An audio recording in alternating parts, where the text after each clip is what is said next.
Тэгэхээр саяны бичлэгүүдийг та бүхэн хүлээж авч үзлээ. Энэхүү бичлэгнүүд бол аль нэгэн гадаад улс орнд тохиолдсон зам тээврийн бичлэг бол биш ээ. Энэ бол өнгөрсөн 2019 онд болон 20 онд одоо Монгол улсад гарсан явган зорчигч холбогдсон зам тээврийн ослын дүрс бичлэг юм аа. Бодит одоо болсон үйл явцыг камерын бичлэгт одоо бичигдэн үлдсэнийг та бүхэнд харууллаа.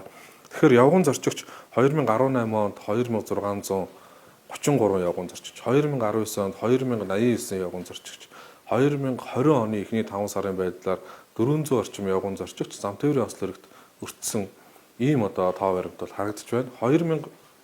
2018 онд 140 хүний амнаас явганаар замын хөдөлгөөнд оролцож явж байгаа тохирсон бол 2019 онд 131, 2020 оны эхний 5 сарын байдлаар 46 явган зорчигч зам тээврийн ослогт холбогдож оролцож яваад амь нас эрүүл мэндээр хохирсон ийм харамсалтай тоо баримт бол байна. Тэгэхээр ухаантай хүн бусдын алдаан дээр суралцдаг, ухаан муутай хүн өөрийн биеэр энэ одоо зовлонг ойлгож байж одоо энэ ослын хор урчгийг бол ойлгодог. Тэгэхээр та бүхэн саяны одоо гарч байгаа ослууд дээр харагдаж байгаачлан гарцгүй газраар зам өндлөн гарах, гарцаар гарч байгаа ч гэсэн хоригдсон гэрэл тохоогоор гарах, явган хүний гарцаар гарч байгаа хүн зам тавьж өгөлгөө мөргөж гэмтээж байгаа. За мөн хүүхэд багчуудыг хараа хяналтгүй орхисноос автомашины урдуур гинт гүйж орж байгаа. Мөн одоо орон сууцны хороол дотор хурдыг зөв сонгож яваагүй зэргээс үүдэлтэй явган зорчигч нар өртөж гэмтэж байгаа осол аваарыг харлаа.